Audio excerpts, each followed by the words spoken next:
Baik, Assalamualaikum warahmatullahi wabarakatuh. Adik-adik mahasiswa yang saya banggakan, untuk peserta mata kuliah pendidikan kewarganegaraan, ini sudah pertemuan ke-15 atau pekan ke-15. Kita akan diskusi kelompok dengan tema besarnya adalah geostrategi Indonesia. Nah, ketahanan nasional ya, bahwa ketahanan nasional itu sesuatu yang tentu dinamis, ketahanan nasional itu sesuatu yang disebut sebagai metode atau bisa juga sebagai sebuah konsep bahwa ketahanan nasional itu dinamis ya, karena di situ ada kontestasi antara ancaman, tantangan, hambatan, dan gangguan berkontestasi dengan kemampuan, kekuatan, keuletan, dan ketangguhan, sehingga kemudian di saat kontestasi itu melahirkan kelemahan, maka itu akan membawa pada indeks ketahanan nasional yang lemah.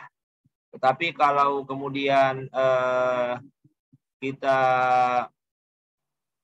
melihatnya sebagai sesuatu yang tangguh, maka kemudian kekuatan kelemahan itulah yang kemudian akan menangani ancaman, tantangan, hambatan, dan gangguan. Nah, di bagian awal ini kita bicara tentang ketahanan nasional berlapis. Itu nanti kelompok 1 bicara itu apa yang dimaksud dengan ketahanan nasional berlapis. Ketahanan nasional berlapis itu tentu adalah ketahanan nasional yang bertingkat, mulai dari ketahanan individu, kemudian ketahanan keluarga, ketahanan wilayah, ketahanan regional, lalu kemudian ketahanan nasional. Jadi dia berlapis, ya, bahwa ketahanan nasional itu hanya bisa kalau dia disupport oleh ketahanan individu dan seterusnya secara bertingkat. Nanti kelompok 1 lihat itu, bagaimana sih mewujudkan ketahanan nasional berlapis itu, apa maksudnya itu.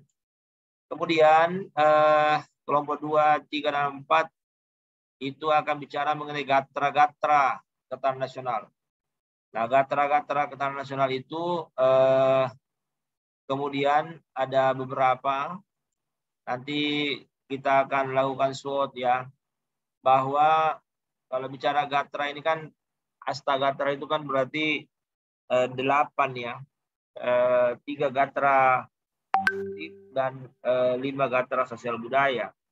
Nah, gatra yang dibahas kelompok 2 itu ada gatra geografi, demografi, dan sumber daya alam. Apa kekuatan kita sebagai sebuah negara yang berada di daerah khatulistiwa, berada di posisi silang, ya itu kan kondisi geografi kita. Tentu ada kekuatan di situ, ada peluang di situ, tapi di sisi lain ada kelemahan dan bisa jadi ada ancaman. Ya, karena daerah kita daerah yang terbuka gitu ya. Nanti yang lain, penduduk yang banyak itu kekuatan, tapi di sisi yang lain kalau kualitasnya rendah maka dia bisa menjadi ancaman nanti di SWOT itu. Kemudian kelompok 3 itu bicara ideologi dan politik. Apa kekuatan, kelemahan, ancaman, dan peluangnya ya. Berikut kelompok 4 itu bicara mengenai gatra ekonomi, sosial budaya, dan pertahanan keamanan. Nah, kelompok 5 itu bicara mengenai urgensi ketahanan nasional, di mana tentu bicara ketahanan nasional ya itu sesuatu yang penting bagi sebuah negara bangsa untuk menjaga eksistensinya.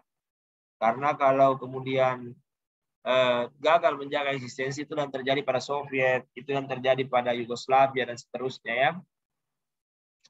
Kemudian bagaimana menjaga ketahanan nasional di masa pandemi ya, itu kelompok 5 nanti kita lihat.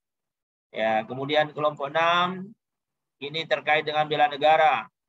Bahwa bicara bela negara itu bukan hanya angkat senjata dan bukan hanya tugas dari militer, tapi itu bisa dilakukan dalam berbagai bidang. Itu bisa dilihat di Undang-Undang Nomor 3 Tahun 2002. Ya, bahwa bela negara itu sikap dan perilaku warga negara yang dijiwai oleh kecintaannya kepada NKRI berdasarkan Pancasila dan Undang-Undang Dasar dalam menjamin kelangsungan hidup bangsa dan negara.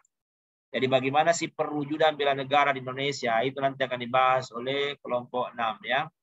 Kelompok 7 itu bicara mengenai indeks. Indeks ketahanan nasional itu kan bertingkat, dan kemudian ya indeks ini berbeda-beda pada setiap gatra.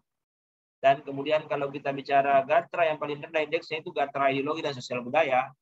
Nah, itulah yang kemudian silakan nanti Anda lihat bagian-bagiannya. Bahwa kemudian apa yang menyebabkan sehingga kemudian indeks ketahanan nasional itu rendah di sosial dan budaya ya. Oke, saya pikir itu submateri yang silakan nanti dilengkapi di makalah kelompoknya. Baik adik-adik, silakan dilanjutkan. Terima kasih. Assalamualaikum warahmatullahi wabarakatuh.